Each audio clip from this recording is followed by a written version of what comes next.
can't see the screen because of the daylight, I wanted to mention that this video is running on a loop up in the ICSE exhibit. And again, I just wanted to thank Peter and Frank for hosting this lecture and that exhibit.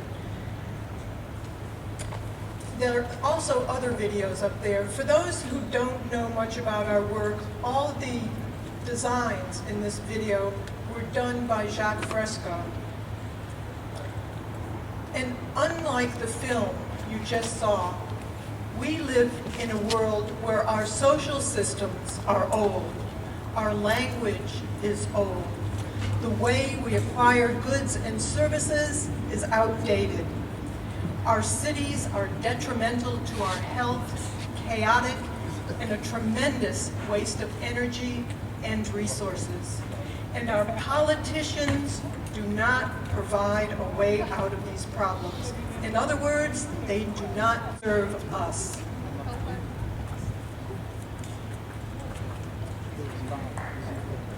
But our technology is racing forward. We're trying to adjust to the rapid advances in technology with obsolete values that no longer work in our technological age. What is needed is a change in our sense of direction and purpose, an alternative vision for a sustainable new world civilization unlike anything in the past. This is what we are presenting here, and we call it the Venus Project. And the activist arm, organized by Peter Joseph, is called the Zeitgeist Movement. When I refer to sustainability, I'm not referring to sustainability for the corporations or the obsolete social system that we live under. By sustainability, I mean the well-being of all people in a new system that would help bring them to their highest potential while protecting and preserving the environment. What I'm talking about is intelligently managing Earth's resources by using the methods of science to organize and manage society. I'm not referring to scientists running things, but the methods of science applied to the way we applied to the way we live and achieve a more humane society for all. Almost everyone prefers using scientific means when it comes to surgery, the building of aircraft, skyscrapers, bridges, and automobiles. Over the centuries, we've developed a consensus that when it comes to matters of personal safety, we choose science and technology rather than primitive belief systems or politics because science has been proven to work.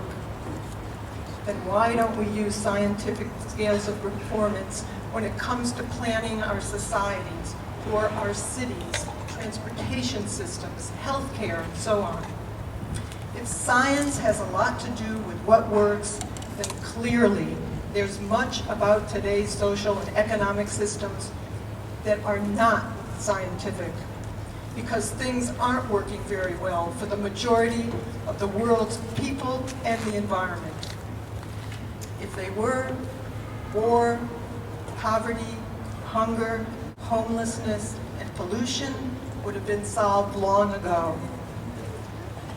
Unfortunately, our social structures evolved when there was no overall global planning or an understanding of what shapes human behavior, and these are not being considered today. The Venus Project, on the other hand, wants to apply an intelligent method of planning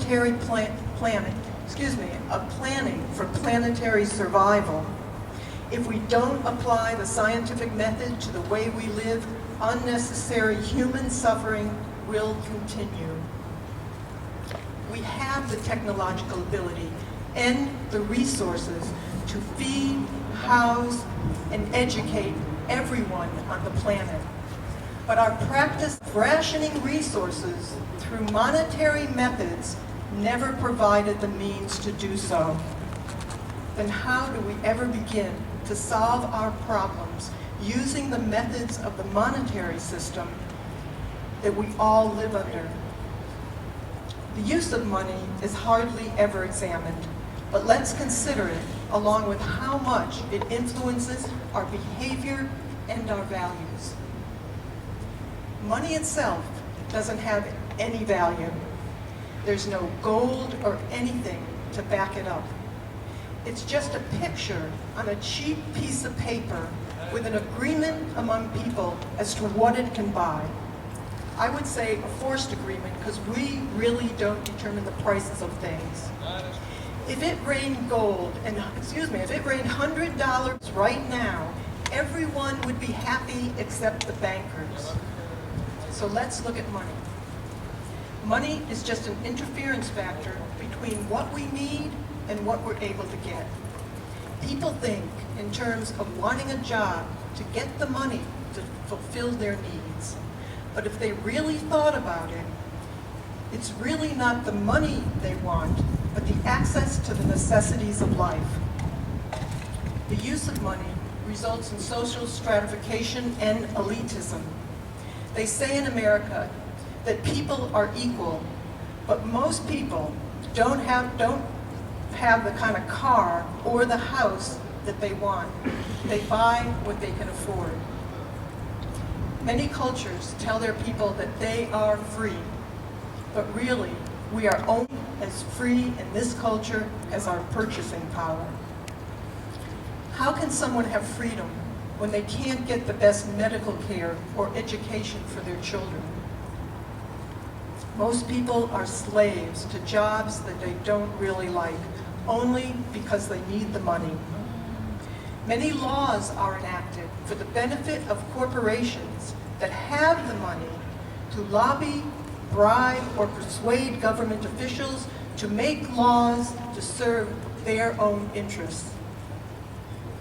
People say that the monetary system produces incentive.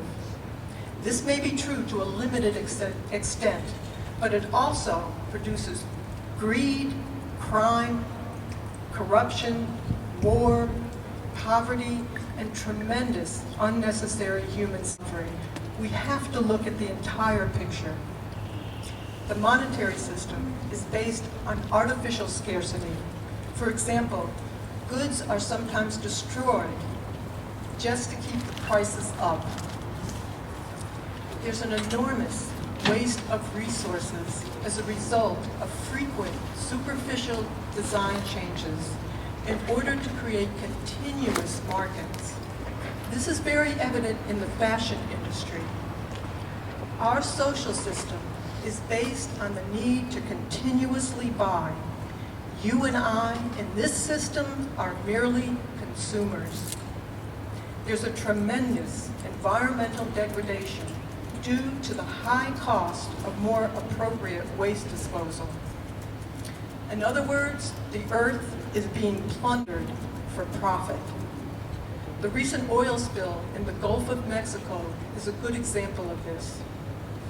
But one of the greatest wastes of resources and lives is the military. How shameful that it's one of our biggest industries. It's little understood just how much our values are shaped by the monetary system. Our values are influenced by media for the benefit of the establishment. And by this, I mean the banks, most churches, the military, and the corporations. For the most part, they determine the public agenda to serve their own interests.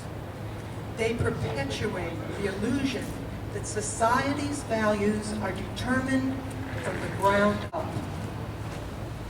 They do this with empty words such as freedom, patriotism, and democracy. What we have all over the world is managed news for and by the establishment. They produce the books, the newspapers, TV, movies, education, entertainment, which in turn helps to shape much of our behavior and our values. Most important, when the corporation's bottom line